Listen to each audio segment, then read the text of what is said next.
becoming rich. Because I think it's a wonderful topic to be able to navigate stress. I would like to learn how to navigate stress better so it doesn't have an Awesome. effect on my body. Wonderful. Good. All right. Well, late people can just join as they like. It's funny, today's workshop almost did not happen because last week my kids were sick. And then by Thursday, I got sick. And then I lost my voice, which is why I sound like a frog. Ribbit. And I was like, oh my goodness. This was yesterday. My husband's like, how are you going to do a workshop? I'm like, I'm still going to do it anyway. Regardless. I've been doing workshops every single month for 10 years. So I've spoken with a frog in my throat before. I've had to whisper out a workshop, and they were the best ones. So are you guys ever in for a treat?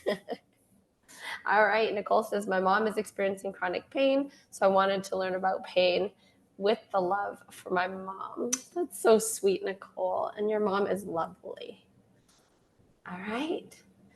So let's talk first about what we mean by how can pain make you rich.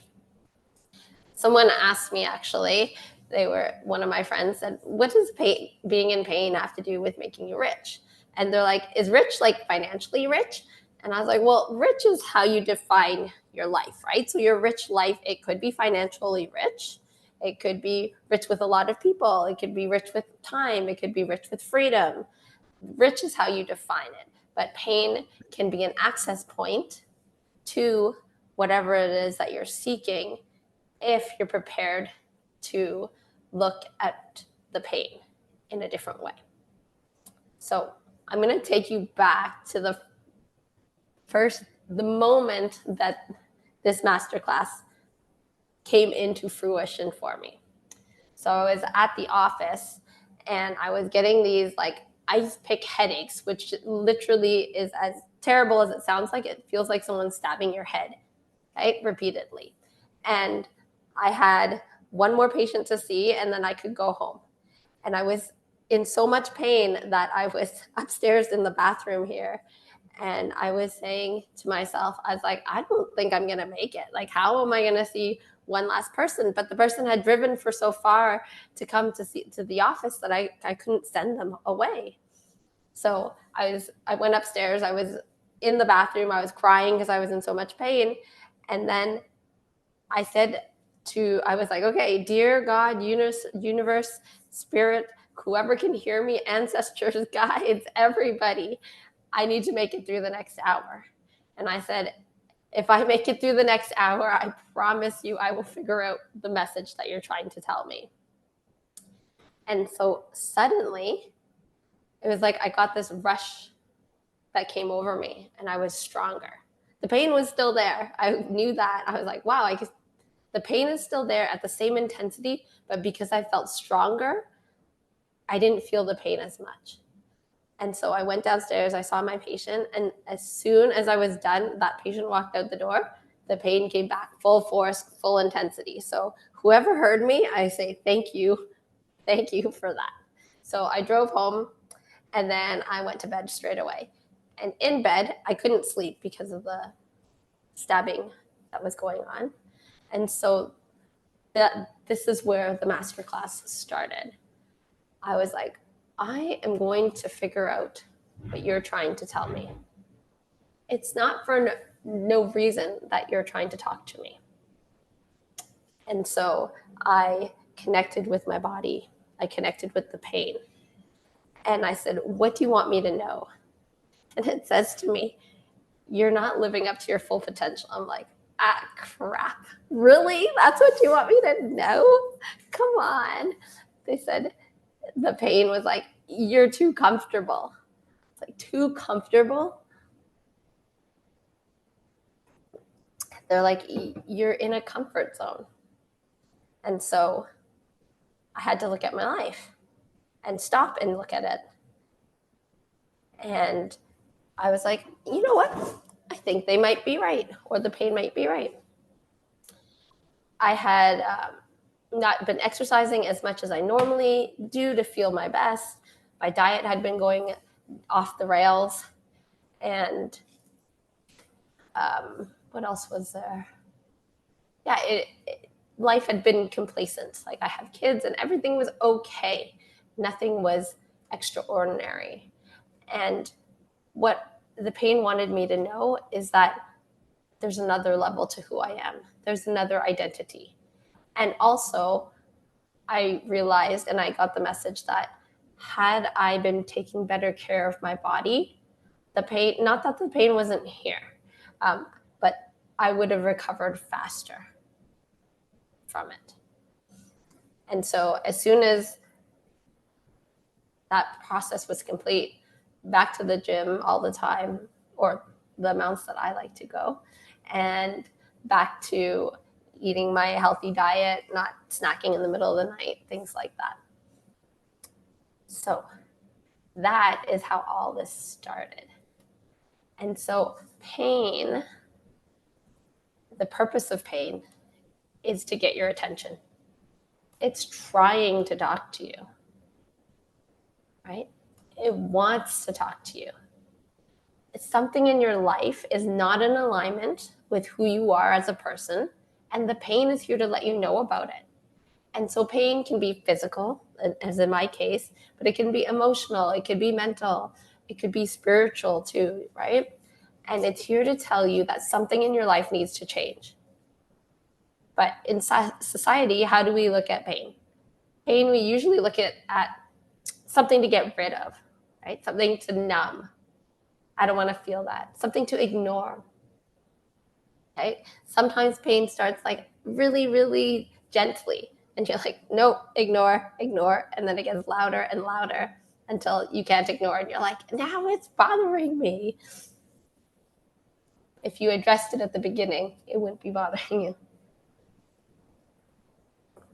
All right, 1 second. Okay. So let's say you broke your knee or you pulled the ligament or something like that in your knee while you were running. And then you take pain medication so that you don't feel the pain anymore.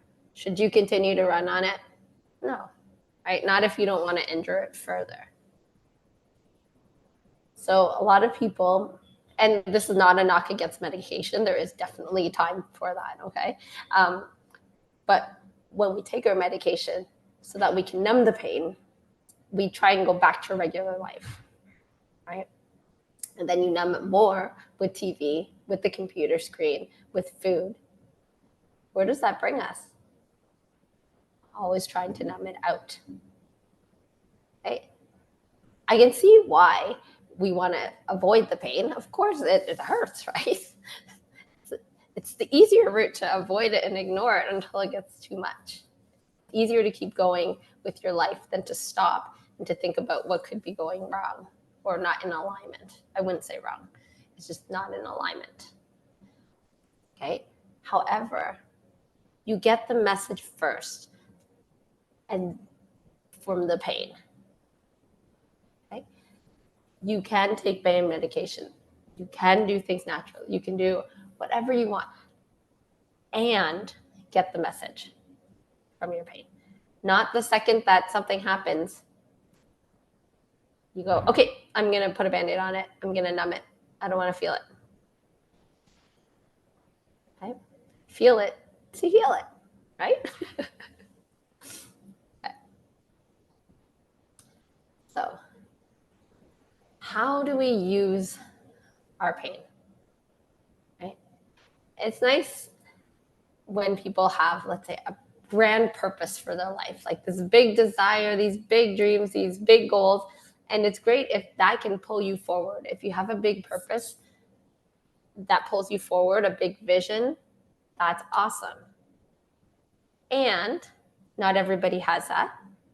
And also, it's a really great, a big vision is great to pull you forward into your life over a long period of time.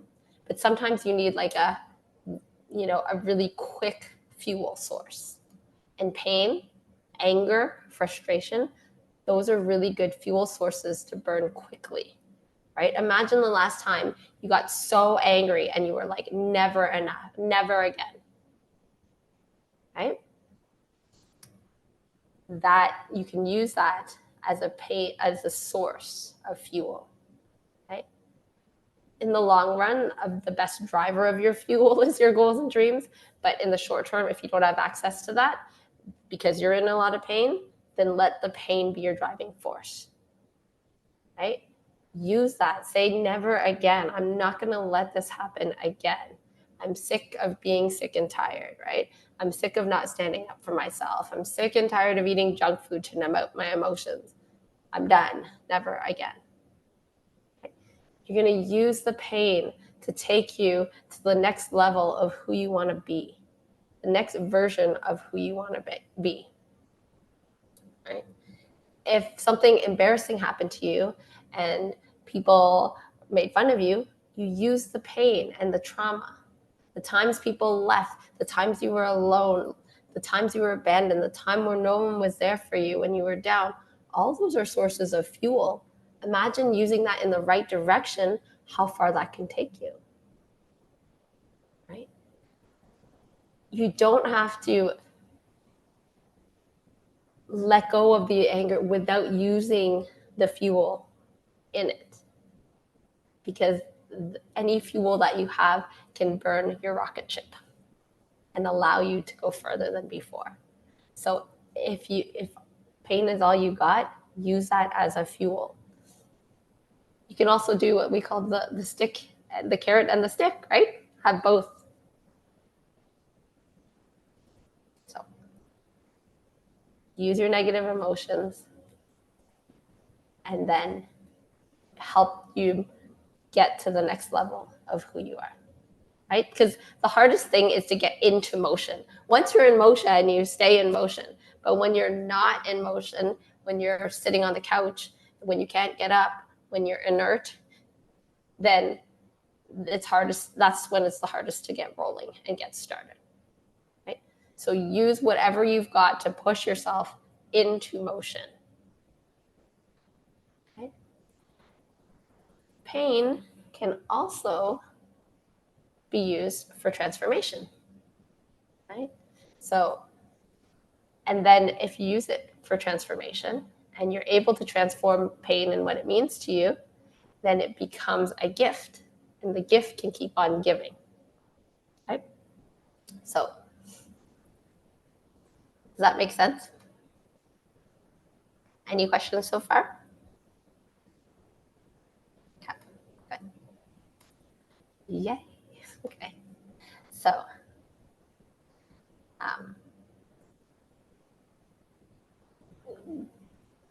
anger, shame, resentment, when they're stored in your body and they stay stuck in your body, they're harmful to you, right? When you keep replaying a scenario over and over and over and again in your head, the other people involved have probably long forgotten about it.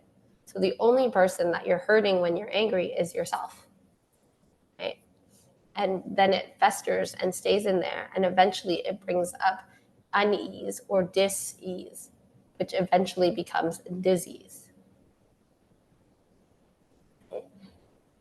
And so where in your body, yes, you like the example, that transformation can be a gift. Yes, yes, yes, yes, yes. Where in your body do you currently feel pain, physically, emotionally, mentally, whatever? Okay. I want you just to put your hands on it. It could be your head. I'll do it up here just because then you guys can see. Good. I want you just to close your eyes. Take a deep breath in through the nose and out through the mouth. In through the nose and out through the mouth.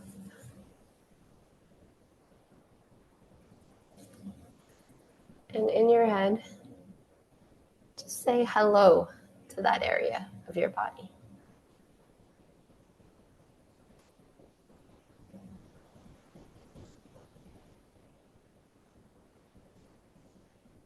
And just ask while we're here, is there any messages for you from that area today?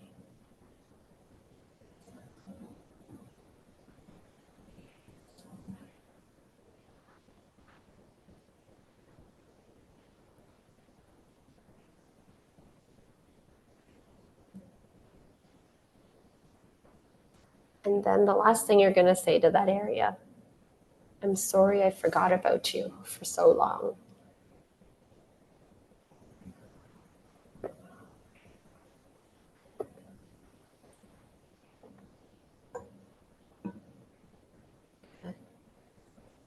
Come back slowly.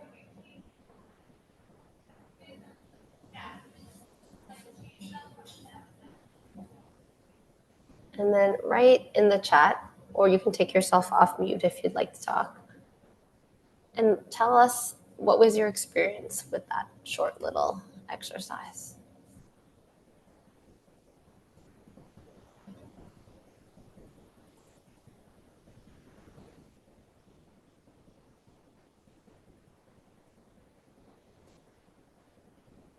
So for some people, if you haven't done any breath work or yoga or any type of body connection work, then sometimes the first time that you talk to yourself, to your pain, or to a part of your body, it won't say anything. Okay? Go ahead, Nicole. So I spoke as you instructed, and the response that I got was overworking. Response. So I thought I'd share that with you. Excellent. Good job. And Lauren felt ease, intention, body. Okay. Enjoy yourself and your life. Yes, definitely enjoy yourself. Life's too short not to have some fun. Come on, Lauren. She's smiling now. Awesome. So, and people are like, well, where's the voice coming from? Is it just all in my head? And it could be, right? But does it matter? So that's a really quick exercise that you can practice just to reconnect to different parts of yourself, especially when you're in pain. Can I just add? Can you hear me? Yes. I just wanted to add, I relate to what Paul said, and I think that the direction I'm going is to just really have a sense of well-being and being happy. And I'm not quite sure how I could explain it, but I really think that the emotional pain I've been going through has helped me to let go of what other people think about me, and basically it helped me to be more independent, and to look beyond family to the people that are close to me that don't need to be family. And I think the pain in my throat, which I've had for 3 years, is about trying to find my voice.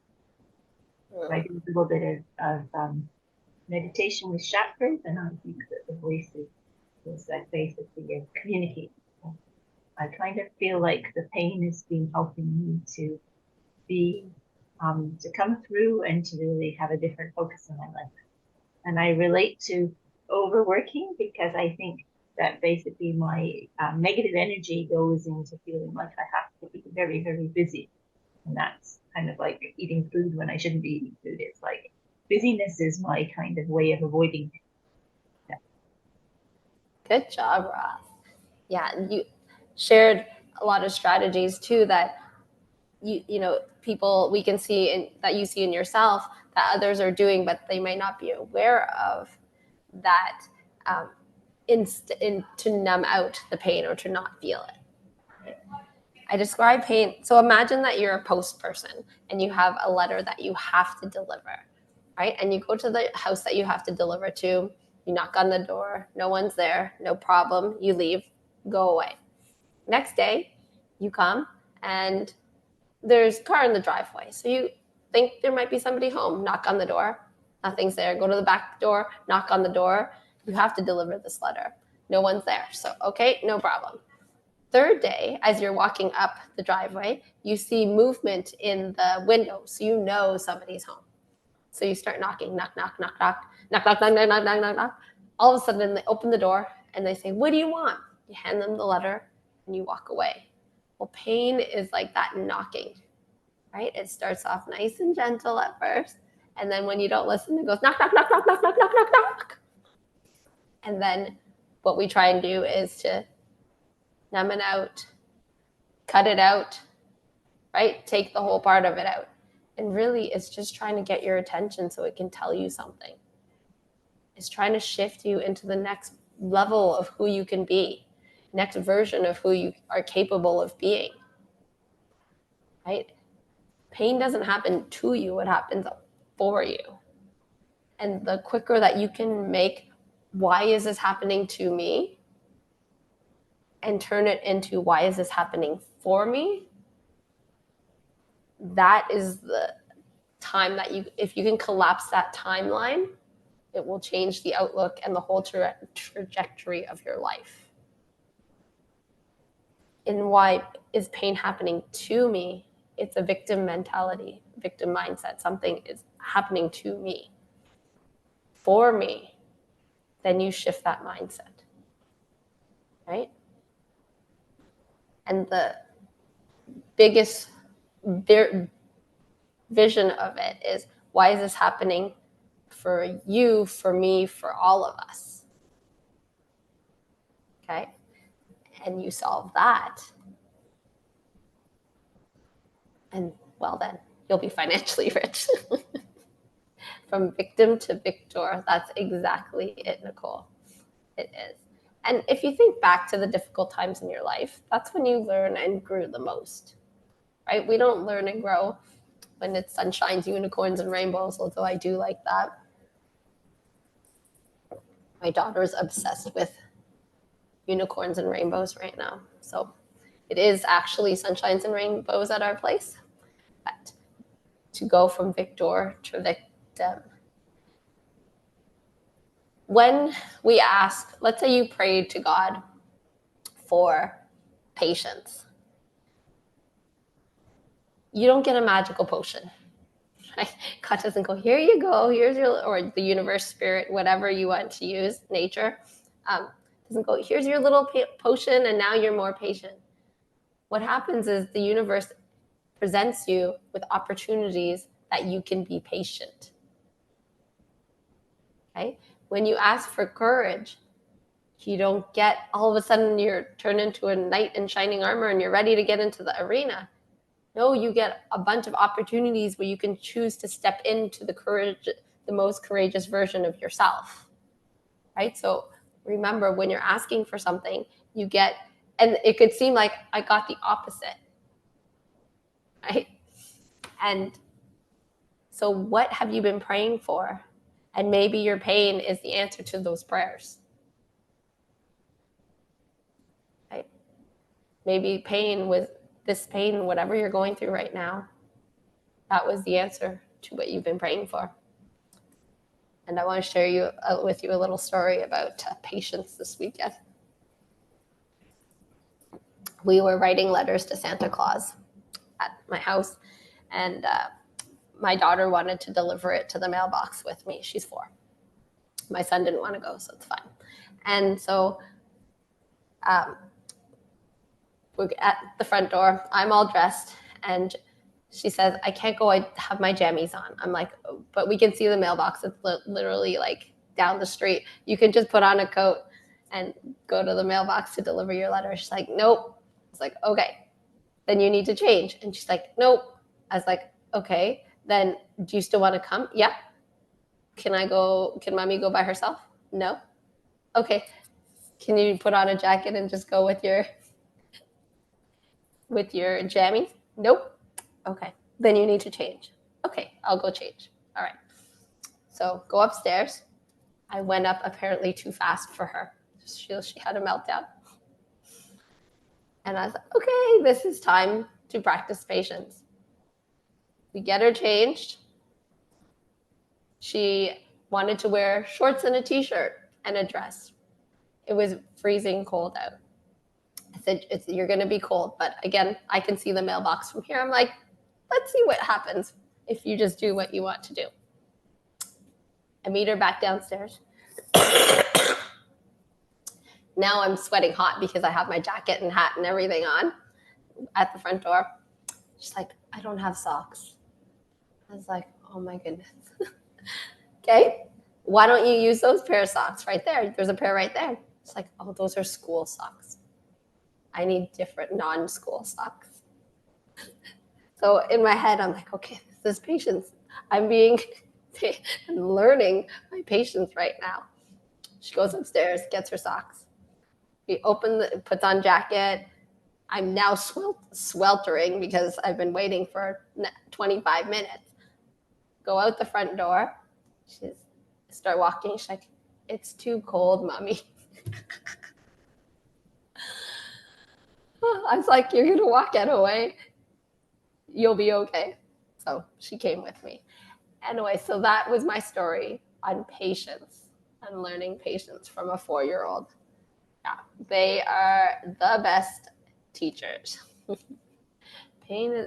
Nicole says, pain is a process of sculpting the very best version of yourself. The best is yet to come on this journey. That is exactly it. Any of the difficult times, any of the times that you've had to wait for people, then you learn patience, right? Then you learn courage, right? When you go to the gym to lift the weights stay the same, right? It's the 10-pound weight, the 20, they're all the same. What changes is that you become stronger so that you can lift more weights. That's the same thing in life, right? You expand by taking on more, right? You grow to the edge of your comfort zone. You grow when you're pushed to grow, when the pain pushes you to grow, right? You grow through your pain, and that's why it becomes a transformation. And then you get to a point where the pain has become a gift for you. One of my patients has breast cancer, or had breast cancer. This was a while ago. And she was a lawyer, and she was working 60 hours a week, not home with her family. And when she got her diagnosis, she completely changed the way that she lived her life. And she was so much happier. She quit her job. She's now doing like nonprofits and stuff. She said afterwards, while she thought the breast cancer was the most devastating thing that happened to her, it was the greatest gift because it has changed her life. And so she had turned her diagnosis of cancer into the best thing that she's ever felt because of how she transformed it and moved through it and how it changed her. So she says, it happened for me, not to me. So your pain is happening for you. Okay? On the other side of your pain, that's where the growth and evolution is. Right? That's how you get to that other version of who you are.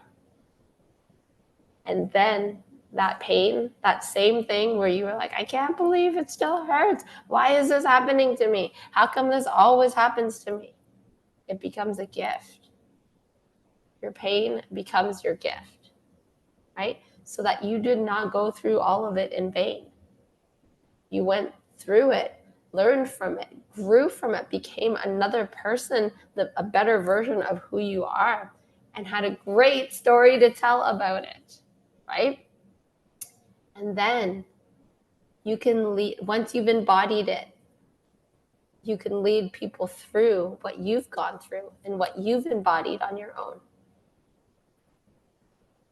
right? Once you've lived through it, once you have that in your nervous system and in your body, and you can lead others to go through it, right? And you get to share that process. You can even create a business around it. You can even make money off of it. You could even live the life that you want, right? And you can make pain, you can turn pain into riches, right? Every story we love hearing, like, from the victor to the victim. We love to hear about the heroine's journey, right? The hero's journey. And so your pain, what's happening to you right now, and what's going to be happening for you is the answer. It's a part of your story, of your transformation, and that becomes your gift. Catherine, you have some pain in your abdominal area since childbirth, yeah? I don't know what the meaning of this is or how I can make it better after 6 years. Nothing seems to help. Any thoughts? Okay. Well, Catherine, there's many causes of pain, right? And we got to know if it's a physical thing, if it's an emotional thing, a mental thing. And some people always ask, oh, tell me, I went to chiro, went to massage, physio, nothing happened, nothing seems to work. And most of those times, it's because there's something emotionally there. So I'll give you the easiest example. Let's say somebody's shoveling the driveway, and then they throw their back out, and then they come in and they see me. And when they do that, they're like, oh, I want to know how you're shoveling. I want to know how much snow you're lifting, all these things. And when you were shoveling, were you saying, I hate my job, I hate my job, I hate my job, right? Because is that when your back went out? Or if you're shoveling and you're like, how come nobody is here helping me? How come I'm shoveling the snow all by myself, right? When you're saying things like that, it adds the emotional and mental layer to what's happening. And having pain since childbirth is quite the process, right? It's like a portal for you to become a mother, and also a portal for the birth of a child. And so it can represent physical, but also emotional, mental, spiritual aspects of who you are as well. So Catherine, I'd say explore the more emotional side of the pain that you're experiencing. Okay, see what else is there. And also, when you go from not being a mother to a mother, you lose an identity, right? You lose, and you gain another. And so we're often very attached to our identities. And so when we talk about losing an identity, it really upsets people. But we are actually dying every single day. A version of us is dying and a new one is reborn, right? So we're always learning something new. Not everybody, no, I'm kidding. But you are not the same person that you were yesterday. You can't be, because you don't have the same time as yesterday. Like, we're another day ahead, right? Your cells are another day older. That, like, you're actually not the same person that you were yesterday. You can't be. So and even like your red blood cells, they die off in like a couple days, right? They're constantly being remade. So you're a new person all the time. You may not be aware of it, but you are. And so parts of ourselves die off and parts of ourselves are reborn. Excuse me. And with the birth, that part of you that isn't responsible for a human being anymore, that has to die, because now you're a mom and now you have another person, right? And so there's that element as well. Can I just add that basically that when children do leave home and it doesn't take that long for them to grow up, basically then you have that wonderful capacity to have your house to yourself and space for yourself. Yes. But we don't want someone to, let's say, mourn the loss of who they are for 20 years until it takes to get the kids out of the house. That'd be a long time to hold into something. Can repetitive emotions and repetitive thought patterns be expressed in some sort of physical manifestation? Yes, absolutely. So if you feel something over and over and over again, that can get trapped into your nervous system. So we are wired for safety, right? We're always scanning the world to make sure that we are safe and the people that we care about are safe and secure. And so if you're not safe within you and who you are, then you're always going to be on the lookout of when am I not going to be safe? Am I going to be attacked? What's going to happen? Right? And so emotions that are repeated over and over again, they get stored in our body, and also the experience gets stored in our body, right? And so the emotion can reactivate old experiences. So let's say the first time you felt like really frustrated, something happened at school, you got really frustrated, and then somebody, like a teacher, got mad at you, and then you were really frustrated because you were blamed for something that you didn't do. And then later on, 20 years later, someone's like blamed you for something you didn't do, and then you reacted from both of the experiences, right? So you screamed or something, and it was out of proportion to what your reaction normally would have been had you not had that old wound that was there. So repetitive thought patterns and things like that can be stored in your body. And as physical symptoms, yeah, they can be stored anywhere. Your body decides where it puts it. So let's say you're in a car accident. And when you're in a car accident, every single cell, organ, tissue in your body moves at the same time, right? You go back and forth. When the ambulance comes and says, "Are you okay?" your body usually responds with, "Okay, I hit my head." Okay, it protects head and internal organs first, right? Later on, 24 hours later, it's not uncommon for people to be like, "Oh, my shoulder hurts. I must have hit my seatbelt somehow, or my knee may have hit the dash because now it's bruised," right? Once the body has figured out that it's okay and that the triage has worked the first level, it goes to the, okay, yeah, my knee hurts. Okay, my shoulder hurts. Next level, right? So your body does triage what's happening in acute and traumatic events for what you can for what you can handle at that time. I hope your son also lives on with you all the time. Mine are young too, so it's hard for me to imagine that they would leave. So I'm not going to right now. All right. So use your pain as part of your story, of your life, right? And then share it. Give it away. Give it away to everybody. Share it with everybody.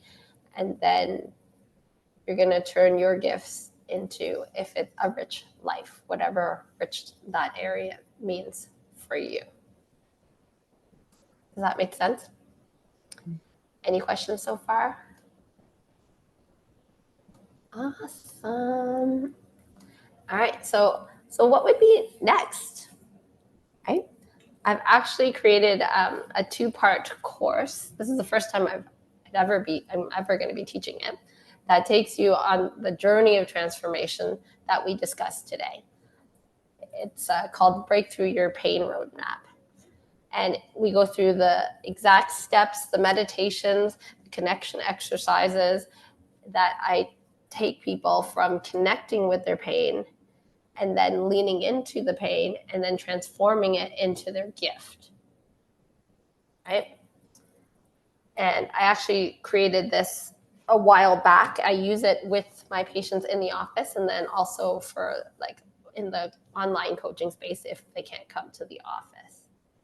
And so this program that I created, it's for people to use in their own life and to connect with their own pain. However, if you have ever been desired or called to be a healer, a teacher, a mentor, a coach, or whatever, you can take this program and then you can lead other people through it too. I don't care if you copy it either, because you know what? The more people that learn how to transform themselves, the better. Okay. And then ideally though, if you were, let's say you were an entrepreneur, you would take the work add your own personal experience, and then create your own path. Okay. So I'm going to be teaching that in early December, and it's going to be so much fun. So some of you know me and others of you don't. I've been a chiropractor for like 15 years, and not a regular chiropractor. So I use the light touch, gentle approach, right? There's no cracking, snapping. We work on the physical, the emotional, and the mental level. And what some of you don't know also is people are like, oh, right now breath work is really in. We've been doing body breathing exercises together for the last 10 years, right? So I'm going to be teaching some of those exercises, and I'm also a breathwork facilitator. But my chiropractic license is first. So we're going to be using breath work in this program, movement, somatic work, and it's going to be a lot of fun if you want to join, right? Oh, so cute. And if for those of you who are in the Daily Dose of Healing, this course is actually included, so it's free for you. All right, so that is wonderful. And then for those who want to join the course, it's a $333, so $333. And the Black Friday special is $222, so $222. And then after Black Friday, it's going up to $333. So I will, in the replays and stuff, I'll send you the links if you guys are interested. All right. Anyways, any questions right now?